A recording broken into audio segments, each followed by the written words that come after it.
तो पुण्यात्माओं, धोखा नहीं खाना है। 8 सितंबर को हमारे परमात्मा का प्रकट दिवस है और हमने उन भीलों की तरह उनका जन्मदिन नहीं मनाना है। हमने तो एक अच्छे भगत की तरह हमारे परमात्मा का प्रकट दिवस ही मनाना है, क्योंकि परमेश्वर ने हमें अपनी वास्तविक स्थिति से अवगत करवा दिया है। आप और हम धोखा नहीं खा सकते, बाकी दुनिया तो धोखा खाई हुई बैठी है। उसके बाद आप जो एक छोटा सा परमपिता परमेश्वर सतगुरु रामपाल जी महाराज जी का सत्संग सुनाते हैं, जिससे हमें दृढ़ता मिलेगी कि वास्तव में हमारे परमात्मा किसी माँ के गर्भ से नहीं आते। हमारे परमात्मा जब सतगुरु रूप में यहाँ आते हैं तो परमात्मा यहाँ पे प्रकट ही होते हैं। लीला परमेश्वर कुछ भी करें। तो सुनिए, एक छोटा सा सत्संग है जिसमें परमात्मा ने काल और दुर्गा की उत्पत्ति के विषय में बताया है। यानी काल और दुर्गा, उसका भी जन्म होता है, वो भी मरते हैं, लेकिन परमेश्वर ने बताया गीता जी के आधार से कि इनकी जो जन्म और मृत्यु होती है वो अलौकिक है। वो आप और हमारी तरह मां के गर्भ से ये जन्म नहीं लेते। आप और हमारी तरह ये किसी बस से एक्सीडेंट होके नहीं मरते, ये किसी बीमारी से नहीं मरते, और ना किसी मां के गर्भ से ये जन्म लेते। परमेश्वर ने बताया उनके पास में एक शब्द शक्ति है। उस परमेश्वर के आशीर्वाद से कबीर भगवान ने इन दोनों को एक वरदान दिया हुआ है। इनके पास में एक शब्द शक्ति है। उस शब्द शक्ति से ये अपना शरीर छोड़ते हैं, और शब्द शक्ति से ही जब एक ब्रह्मांड का पूरा विनाश हो जाता है तो दूसरे ब्रह्मांड में ये दुर्गा और ये काल उस शब्द शक्ति से युवा अवस्था में दोनों प्रकट हो जाते हैं। युवा अवस्था में दोनों प्रकट हो जाते हैं, मां से जन्म नहीं लेते। तो पुण्यात्माओं, जब उस भगवान का नौकर, उस भगवान का एक गुलाम, ये काल भगवान और दुर्गा जब किसी मां के गर्भ से जन्म नहीं लेते, 21 ब्रह्मांड के स्वामी पुण्यात्माओं, पूर्ण परमात्मा आज इस पृथ्वी पे आया हुआ है, वो क्या किसी मां के गर्भ से आएगा? अरे अगर पूर्ण परमात्मा भी नहीं मानते हो और यदि उस कबीर परमात्मा का भेजा हुआ कोई संत मानते हो, संत रामपाल जी महाराज जी को, तो उस कबीर भगवान का नौकर यदि किसी मां के गर्भ से जन्म नहीं लेता वो काल, तो उस कबीर परमात्मा का भेजा हुआ संत जो उस काल के जाल से उनकी आत्माओं को छुड़वा के ले जाएगा, तो जाहिर सी बात है वो काल से तो ज्यादा शक्तिशाली होगा। जो काल के जाल से उन आत्माओं को छुड़वाएगा, तो उस परमात्मा का भेजा हुआ संत कैसे किसी मां के गर्भ से आएगा? जब काल शब्द शक्ति से प्रकट हो सकता है, दुर्गा शब्द शक्ति से नया शरीर बना सकती है, तो उस परमेश्वर का भेजा हुआ संत भी क्या वो शब्द शक्ति नहीं होगी उसके पास? उसके पास तो काल से भी ज्यादा शक्तियां होंगी, जो उसके जाल से उस परमेश्वर की आत्माओं को छुड़ा के लेके जाएगा। तो आप ये सत्संग सुनिए, और सत्संग सुनने के बाद में पुण्यात्माओं, हम 21वीं सदी में जी रहे हैं। परमेश्वर ने अनमोल ज्ञान दे दिया, अब धोखा खाने की जरूरत नहीं है पुण्यात्माओं। अब अगर गुरुजी के बेटा बेटी अगर उनका जन्मदिन मनाएं तो शौक से मनाएं। कोई उन्हें अपने जैसा 2 कौड़ी का जीव समझे तो शौक से समझे। हालांकि अब तो उनको शर्म आने लग गई है। अब की बार हो सकता है वो जन्मदिन नहीं रखेंगे, मानते तो उन्हें जन्म लिया हुआ है, लेकिन जो मनाएंगे वो उसका नाम रखेंगे अवतरण दिवस, या हो सकता है वो प्रकट दिवस भी रख दें, क्योंकि संगत हर तरीके से उनको बोलने लग गई कि नालायको, तुमने इतने दिन हो गए गुरुजी की संगति करते हुए, तुम आज तक ये नहीं जान पाए, तुम आज तक ये नहीं पहचान पाए कि गुरुजी है कौन, सतगुरु की भूमिका कौन करता है, तत्वदर्शी संत की भूमिका करने सतलोक से कौन आता है, अपने द्वारा रची गई सृष्टि की सही सही जानकारी पृथ्वी लोक पे आके कौन देता है। तुम्हें आज तक यही नहीं पता चला, और तुमने उस अविनाशी परमात्मा का जो सतगुरु रामपाल जी महाराज जी के रूप में धरती पे प्रकट हैं, तुमने उनका जन्मदिन मना दिया, और हम जैसे मूर्खों को मूर्ख बना के हमसे मनवा दिया। तुम तो नरक में जाओगे, हमें क्यों ले जा रहे हो? तो अब इनको शर्म आने लग गई है। हो सकता है अब की बार 8 सितंबर से पहले ये जो पोस्टर या वीडियो बनाएंगे, हो सकता है ये लोग उसका नाम रख दें सतगुरु अवतरण दिवस या सतगुरु प्रकट दिवस, और रख देंगे तो हमारे लिए तो बड़ी खुशी की बात है कि परमेश्वर ने जो है वो सत्य की जीत करवाई। परमात्मा ने अपने सत्सेवक बच्चों की जो मेहनत है उसको सफल बनाया। हम तो यही चाहते हैं कि सभी लोग सच्चाई के रास्ते पे आ जाएं, किसी भी तरीके से आए। तो सुनिए परमात्मा का ये सत्संग और विचार कीजिए। जब उस परमेश्वर के नौकर किसी मां के गर्भ से जन्म नहीं लेते हैं, शब्द शक्ति से स्वयं ही वो प्रकट होते हैं, तो परमेश्वर जब इस पृथ्वीलोक पे आएंगे तो क्या किसी मां के गर्भ से जन्म लेके आएंगे? उसके बाद पुण्यात्मा विचार करना कि गुरुदेव कौन है। ब्रह्मा जी के 50 वर्ष पूरे हो चुके हैं, 51वां चल रहा है, वो 51वें।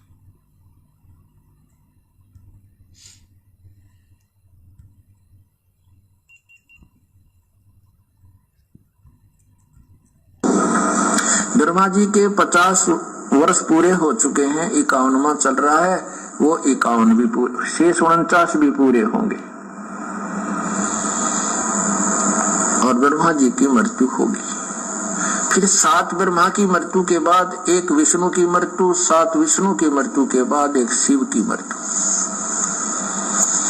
ऐसे 70,000 बार ये इनकी जन्म मृत्यु एक होलेगी, किसकी? शिव की। तो उसमें 49,000 बार तो विष्णु मर चुका होगा और 49 को 7 से गुणा कर लो, 3 अरब कुछ 63 बार जो है जो ब्रह्मा मर चुका होगा। तब एक ब्रह्मांड नष्ट होगा और धर्मलोक में रहने वाला ये काल मरेगा, ये इसकी मृत्यु होगी। फिर ये दूसरे लोक में, दूसरे ब्रह्मांड में चले ले जाएगा सारी सृष्टि के प्राणियों को, और वहां कर्म परमात्मा की जो कर्म परमेश्वर ने इसके विषय में लिखा बनाया है सिस्टम, उसके आधार से ये फिर पुनर्जन्म होगा, इसका भी और दुर्गा का भी। पुनर्शरीर धारण करेंगे अपनी इच्छा से, जैसे शब्द शक्ति से।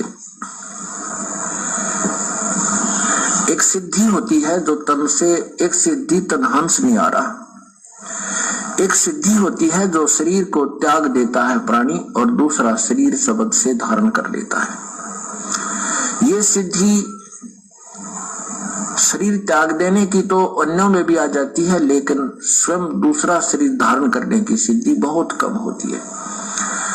तो वो उनमें से एक इस ब्रह्मा को, इस काल को और दुर्गा को प्राप्त है। तो दूसरे ब्रह्मांड में जाकर के ये यहाँ शरीर छोड़ मर जाता है, तो ये दूसरे ब्रह्मांड में ले जाता है सारे इसको जीव प्राणियों को, वहां फिर नए सिरे से अपनी दुर्गा से ऐसे ब्रह्मा विष्णु महेश की उत्पत्ति करते हैं, फिर वहां सृष्टि क्रम को जारी कर देते हैं। तो पुण्यात्माओं, ये सत्संग जो हमें परमपिता परमेश्वर जी ने रातों को जाग जाग के सुनाए थे, आज इन सत्संगों के मर्म को, इन सत्संगों के निष्कर्ष को आज हमने समझना पड़ेगा, और हमने ये सत्संग अपने पूज्य गुरुदेव जी के ऊपर एप्लीकेबल करने पड़ेंगे, अपने जीवन के ऊपर एप्लीकेबल करने पड़ेंगे। क्योंकि सत्संग सुनना एक अलग चीज है, सत्संग के निष्कर्ष को जानना, रहस्य को जानना, उसके तत्व को जानना एक दूसरी चीज है। तो अब हमने इस सत्संग से यही निष्कर्ष निकालना है, जब उस परमेश्वर के 2 नौकर गुलाम, परमेश्वर कहते हैं कि भाई काल जो पीसे पीसना जोरा है पणिहार, ये 2 असल मजदूर हैं मेरे साहिब के दरबार। ये तो उस परमात्मा के मजदूर हैं, नौकर हैं। तो पुण्यात्माओं, जब उस परमेश्वर के नौकर किसी माँ के गर्भ से जन्म नहीं लेते हैं और उनके पास में एक सिद्धि है दोबारा से शरीर धारण करने की, प्रकट होने की, तो सोचिए आज हमारे पूज्य गुरुदेव जो कि स्वयं पूर्ण ब्रह्म परमेश्वर हैं, जिन्होंने इस काल और दुर्गा को वो शब्द शक्ति दी, तो क्या वो परमात्मा किसी माँ के गर्भ से जन्म लेके आएगा? क्या परमात्मा जेर में लिपट के आप और हमारी तरह आएगा? क्या परमात्मा एक मानुष की तरह से आएगा? और जो स्वयं जो माँ के गर्भ से जेर में लिपट के, उस गंदगी में लिपट के 9 महीने माँ के पेट में वो गर्भ भोग के आएगा, तो सोचो पुण्यात्माओं, ऐसा प्राणी आप और हमें कैसे यहां से मुक्त कर सकता है? क्योंकि माँ के गर्भ में 9 महीने नरक भोग के वही प्राणी उस विधि से बाहर आएगा जिस विधि से आप और हम आते हैं, जिसका इस पृथ्वी लोक पे उस आत्मा के साथ में, उस माँ के साथ में कोई ऋण संबंध होगा। और ऋण संबंधों में बंधा हुआ प्राणी हमें क्या मुक्त कराएगा? हमें मुक्त नहीं करा सकता। हमें तो वो मुक्त कराएगा जो सारे बंधनों से मुक्त है, जो सारे जो है ऋणों से मुक्त है। तो इस पृथ्वी पे वर्तमान में यदि ऐसी कोई भूमिका कोई निभा रहा है जो सारे बंधनों से मुक्त है, जो सारे ऋणों से मुक्त है, केवल और केवल परमपिता परमेश्वर सतगुरु रामपाल जी महाराज जी हैं। इस प्रकार हमने ज्ञान आधार से गुरुदेव के सत्संगों को आधार बना के और बहुत ही चिंतन मनन करके, देखो हम भगत हैं, हमने पुण्यात्माओं जोश में होश नहीं खोना है, हमने जल्दबाजी में कोई डिसीजन नहीं लेना है। परमेश्वर ने हमारे को जज बनाया है, हमारे को परमेश्वर ने हंस की संज्ञा दी है, परमेश्वर ने हमारे को दुनिया का अनमोल पीएचडी वाला ज्ञान, तत्व ज्ञान करवा दिया है। उसके बाद हमने हर चीज को सोच समझ के, दोनों तरफ की बातों को देख के, क्योंकि जज वही होता है, वो चाहे 20 बार चाहे उनको कोर्ट में बुलाए, चाहे तारीखों पे तारीखें डाले, जब तक वो जज संतुष्ट नहीं हो जाता है दोनों पक्षों की बातें सुन के, उनकी गवाहियां सुन के, उनके वकीलों की दलीलें सुन के, जब तक वो जज सेटिस्फाई नहीं हो जाता है कि कौन दोषी है कौन निर्दोष है, तब तक वो अपना फैसला नहीं देता है, उसी को कहते हैं जज। तो परमेश्वर ने तो पुण्यात्माओं इस काल लोक के उन पीएचडी करके वो जज बनने वाले लोगों से भी हमारे को अव्वल दर्जे का ज्ञान दे दिया, विज्ञान दे दिया, हमारे को विशेष ज्ञान दे दिया, तत्व ज्ञान दे दिया। तो हमने कोई जल्दबाजी नहीं करनी है, ना हमने कोई घबराहट होनी चाहिए, ना हमारे अंदर किसी प्रकार का कोई राग द्वेष ईर्ष्या जलन होनी चाहिए, ना किसी प्रकार का मतलब कुछ नहीं होना चाहिए। अब हमें भगवान मिल गया, अब हमारे और भगवान के बीच का मैटर है, हमने किस प्रकार से रहना है, भगवान ने हमारे को कब और किस तरीके से यहां से लेके जाना है। हमने दूसरे के बहकाव में बिल्कुल नहीं आना है। साध संगति करो, भक्तों की संगति करो, मैनेजमेंट वालों की भी संगति करो। दास ने कभी मना नहीं किया कि इनसे बात ही मत करो, उनको भी समझाओ और उन्हें समझाने का उन्हें प्रयास करो। वो भी अपने भाई बहन है, वो भ्रमित हैं। अगर वो भ्रमित है, हम उन्हें नहीं समझाएंगे तो उन्हें उनकी समझ में कहां से आएगा। तो कोई दिक्कत नहीं। गुरुजी ने हमें एग्जाम्पल दे रखे हैं कि मेंटल हॉस्पिटल में जो डॉक्टर होता है ना, वो अपने किसी पेशेंट के द्वारा जो उसको गालियां निकाल देता है उससे नाराज नहीं होता है, क्योंकि डॉक्टर को पता है कि ये मेंटल है, ये पागल है, और पागल का तो काम ही होता है उल्टी सीधी बातें करना, गालियां निकालना। हो सकता है वो मार भी दे, क्योंकि मेंटल हॉस्पिटल में जो पागल होते हैं डॉक्टर की पिटाई भी कर देते हैं। तो इसी प्रकार पुण्यात्माओं, इस दुनिया में वो परमात्मा एक डॉक्टर की भूमिका निभा रहा है। दुनिया जो है वो पागल है, काल की भांग पी रखी है, तत्व ज्ञान से अपरिचित है, लेकिन परमेश्वर अपने मिशन से कभी पीछे नहीं हटते हैं। उन्हें पता है कि इन सब ने काल की भांग पी रखी, ये पागल हैं, ये मुझे गालियां भी निकालेंगे, ये मुझे मारेंगे भी, और वो दोनों काम हो रहे हैं उस परमात्मा के साथ। तो उसी परमेश्वर के पद चिन्हों पे चलते हुए जब परमेश्वर ने हमें ये सेवा दी है कि हमारे ही भगत भाई बहन आज पागल की भूमिका निभा रहे हैं, आज मेंटल की भूमिका निभा रहे हैं, खुद उनके शिष्य, उनके भगत पुण्यात्माओं, हमें उस परमात्मा ने वो बना दिया कंपाउंडर। उस डॉक्टर ने हमारे को भी कंपाउंडर बना दिया है, अपने सत्सेवक बच्चों को अपने ज्ञान से परिचित करवा के, अपने आध्यात्मिक इस ट्रीटमेंट से, इस इलाज से परिचित करवा के हमारे को भी छोटी मोटी कोई गोली दवाई देना और कोई मरहम पट्टी करना सिखा दिया है।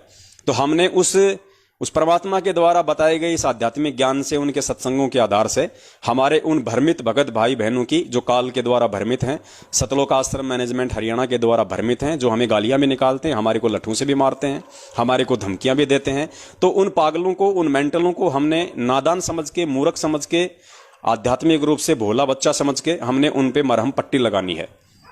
अब हमें तो उनकी स्थिति का पता है कि वो काल की भांग पी रखी है, गुरुदेव की उन्होंने मर्यादा तोड़ रखी है, उनके इतनी जल्दी समझ में नहीं आएगी। तो हो सकता है वो हमें गाली भी दें, हमारे को मारें भी, सारे काम वो कर भी रहे हैं। तो हमने धैर्य रखना है, क्योंकि डॉक्टर और कंपाउंडर मरीज पे हाथ नहीं उठाते, जो समझदार होते हैं उन्हें पता है कि ये किस दौर से गुजर रहे हैं। तो हमने बड़े प्यार से उनके सिर पे हाथ फेरते हुए, सिर पे हाथ फेरने का मतलब आशीर्वाद नहीं है। जैसे कोई ऊंट होता था पहले गांव में, और ऊंट जब चिंगर जाता था ना, जो किसान परिवार से हैं उनको तो अच्छे से पता होगा, ऊंट जब चिंगर जाता था तो ऊंट को यूं क्या करते थे हम। तो हमने यही समझना है, सतलोक आश्रम मैनेजमेंट हरियाणा के पीछे लगे हुए भाई बहनों को हमने बड़े प्यार से इनको पुचकारना है, बड़े प्यार से इनके मोबाइल नंबरों पे हमने साध संगति की वीडियो भेजने हैं। ये एक बार डराएंगे, 2 बार डराएंगे, मेरे मोबाइल पे नहीं भेजेगा, मैं पुलिस में कंप्लेंट कर दूंगा, मैं साइबर में पता नहीं क्या क्या ये लोग नाम जान जाते हैं, मैं साइबर क्राइम में जाऊंगा, मैं फलाने क्राइम में जाऊंगा। अरे तू खुद कितना बड़ा जो है वो क्राइम कर रहा है, इस काल भगवान के बहकावे में आके, मैनेजमेंट वालों के बहकावे में आके, तुझे खुद पता नहीं। तो इन्हें बड़े प्यार से हमने समझाना और हमने संदेश देना है। मस्तक लाग रही मारे गुरु चरण की दूर, मस्तक मारे गुरु चरण की दूर, मस्तक लाग जब ये धूल चढ़ी मस्तक पे, जब ये धूल धूलिया हो गई दूर मारे गुरु चरणा की दूर